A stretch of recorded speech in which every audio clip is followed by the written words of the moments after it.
Esse vídeo é para dar continuidade à série Pensando como Da Vinci, que eu falei para vocês que eu ia fazer. E eu quero começar o assunto de hoje falando de uma coisa que aconteceu comigo essa semana.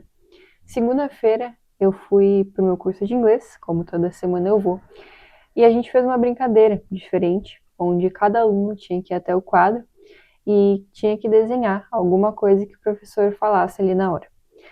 E aí o resto da turma tinha que adivinhar o que era vendo o desenho. E aí, chegando na minha vez, todo mundo falando, né? Nossa, Ana Lívia, desenha bem, vai lá, vai ser fácil para ela. E aí, chegando na minha vez, o que eu tinha que desenhar era uma guilhotina. E aí, o professor até mostrou uma foto, assim, do Google que aparecia algumas imagens. Só que eu vi de longe, eu olhei ali 2 segundos, não deu tempo de ver detalhes e tal, eu vi de uma forma muito abstrata as imagens. E aí, enfim, fui desenhar a guilhotina do jeito que eu tinha ela na minha mente.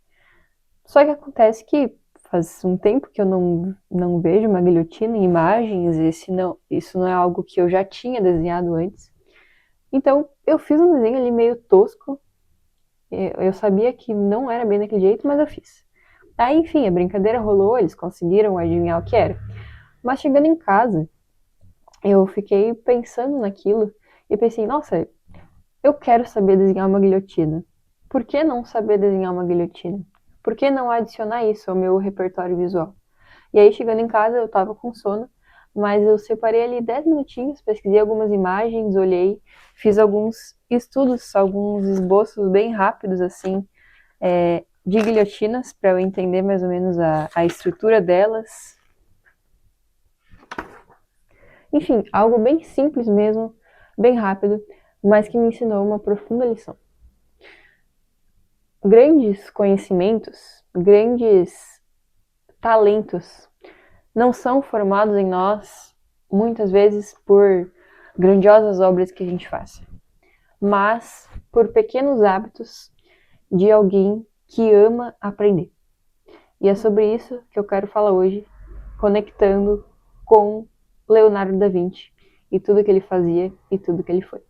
Então, se você ainda não me conhecia, te convido a se inscrever nesse canal e já curte o vídeo, ao final comenta e compartilha com quem você sabe que gosta de arte e gosta desse tipo de assunto. Então, vamos lá. Quando a gente pensa em Leonardo da Vinci, a gente já projeta ele na nossa mente como aquele homem genial, extraordinário que ele foi de fato. Porém, a gente se esquece que grande parte das coisas que Leonardo da Vinci fez são coisas que também estão à nossa disposição. Talvez hoje em dia estejam mais ainda pelo tanto de acesso à informação que a gente tem. Uma das coisas mais importantes que Leonardo da Vinci fez, por exemplo, foi aprender latim sozinho. Na época, ele só aprendeu com o tutor dele o italiano, que era a língua natural dele, aprendeu a falar e escrever italiano, e também aprendeu a aritmética, que são as contas básicas da matemática. Porém, Leonardo da Vinci tinha o desejo de ter um conhecimento superior. Ele sabia que ele teria que se aprofundar nas coisas para conseguir se tornar alguém mais excelente nas coisas que ele já apreciava. Então, ele pegou livros de gramática e começou a estudar sozinho a língua, sem ninguém aconselhando ele, sem ninguém guiando ele nesse estudo.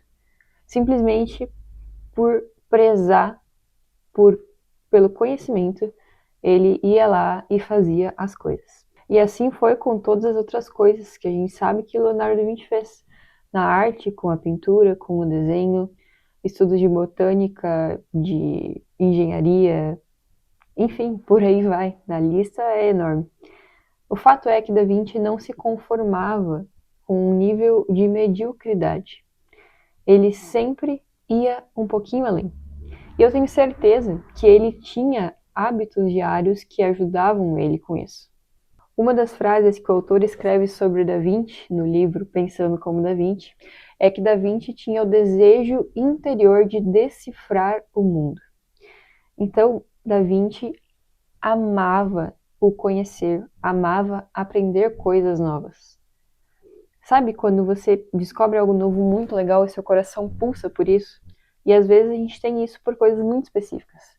Só que Da Vinci tinha isso de um modo natural por uma ampla gama de temas.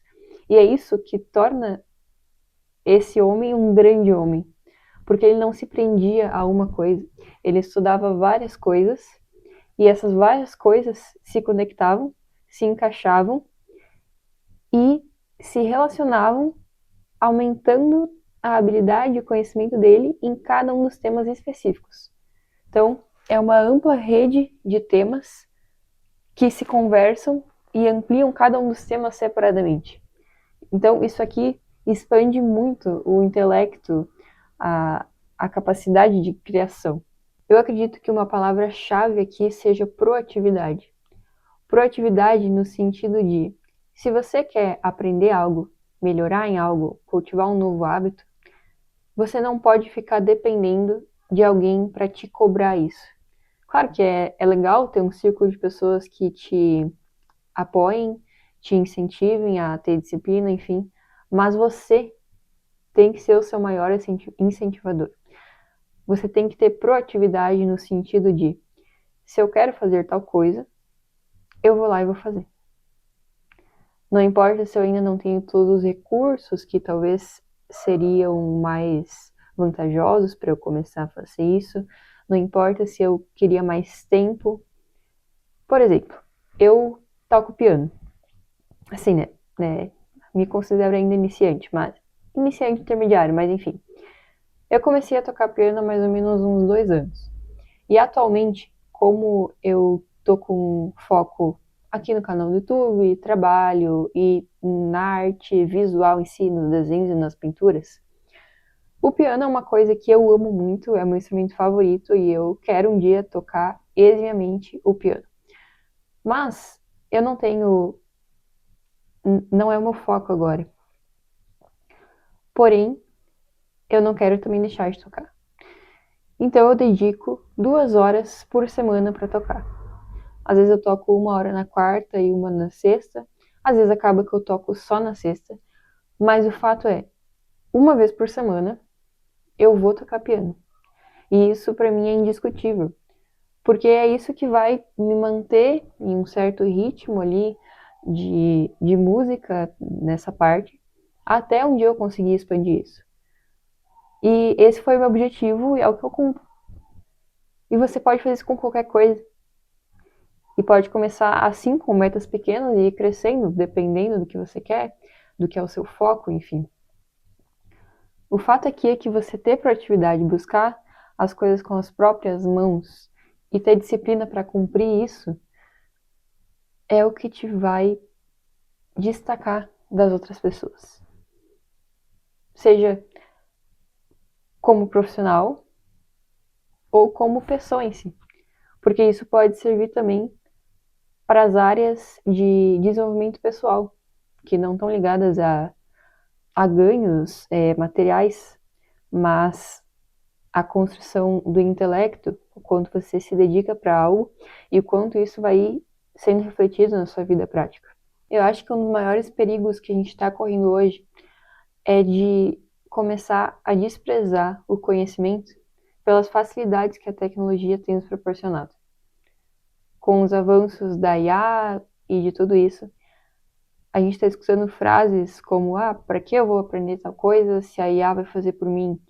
Ou para que eu vou aprender tal coisa se ninguém vai valorizar isso? E a gente está esquecendo que nós somos seres humanos e que o ser humano foi feito para desenvolver o intelecto, desenvolver a mente, para pensar, para conhecer, para aprender. Esses dias, no curso de inglês, a gente estava falando sobre aprender línguas e comentaram sobre tecnologias que estão sendo implantadas para cada vez mais as traduções ficarem mais fáceis, as pessoas não precisarem fazer um curso e aprender toda uma nova língua. Mas você já parou para pensar na maravilha que é a gente ter uma língua natal nossa e aprender uma outra língua do zero, conseguir se comunicar com pessoas de outros países e toda a ligação de neurônios e capacidade intelectual que isso vai formando no nosso cérebro. Isso é incrível, sabe? O conhecimento não é uma questão simplesmente utilitária. Ele é bom em si mesmo. Você usar a sua mente é muito bom. E isso, na verdade, é algo básico, mas parece que está sendo um pouco esquecido hoje em dia. E se Da Vinci tinha um medo, era justamente o medo de parar de aprender. Ele tinha medo da estagnação, medo de se conformar com o superficial. E eu tenho esse medo, e eu não quero perder esse medo. Porque é esse medo que me faz almejar novos horizontes. É esse medo que me fez chegar em casa e pensar, eu quero aprender a desenhar uma guilhotina. É a paixão pelo conhecimento, entende? Assim como o ferro enferruja, a menos que seja usado, e a água apodrece se parada ou congela no frio, também nosso intelecto se estraga a não ser que seja mantido ativo. Essa é uma frase que eu amo de Leonardo da Vinci, que está escrita aqui nesse livro, porque ela resume muito o que eu estava falando agora. A gente tem que manter o nosso intelecto ativo, e isso se dá através de hábitos pequenos. Então, não deixa as pequenas oportunidades que a vida te oferece de aprender, não ignora elas. Muitas vezes no nosso dia existem pequenas brechas para a gente adquirir pequenos novos conhecimentos que vão se acumulando e isso vai se tornando grande dentro de nós. Mas a gente ignora esses pensamentos, essas sugestões que a mente nos dá de aprender. Por exemplo, você está fazendo algo aleatório e vem um pensamento: quem criou o ferro de passar, sabe? Ou quando tu tá lidando com algum objeto aleatório e pensa, quem criou isso? E aí muitas vezes em vez de pesquisar, porque hoje em dia o celular, é só pegar o celular e pesquisar, dar uma lida em um site ali, 5 minutinhos, mas a gente ignora, a gente tem preguiça de aprender. Ou quando a gente lê uma palavra desconhecida, seja no celular, num livro de fato, e em vez de pesquisar o significado, a gente passa reto, como se ela não tivesse ali. O repertório de vocabulário é algo que expande muito também, além da nossa comunicação, mas o conhecimento em si, como eu digo, isso expande a nossa mente, a memória, a capacidade dela de reter novas palavras e de ter isso salvo para usar quando precisar. Da Vinci não virou um anatomista da noite para o dia, mas porque ele não ignorou um primeiro pensamento do tipo: por que o dedo mexe assim? Por que o músculo se contrai de tal forma? E essas perguntas todas ele ia atrás para responder. Ele não ignorava as curiosidades que ele tinha. Se você começar a não ignorar as suas curiosidades, se você começar a olhar para o mundo com mais curiosidade e pensar: tudo que eu posso fazer aqui é conhecer. Porque o conhecimento, é uma frase muito clichê, mas é real. O conhecimento é a única coisa que não pode ser tirada de nós. Então, quanto mais conhecimento, conhecimento verdadeiro, bom e edificante, mais você vai estar crescendo. E assim, você não vai parar de aprender. Muito obrigada por ter assistido até aqui. Eu espero que esse vídeo tenha sido edificante para sua vida, que tenha feito sentido. Não se esquece de curtir o vídeo, comentar, se inscrever no canal. E até a próxima.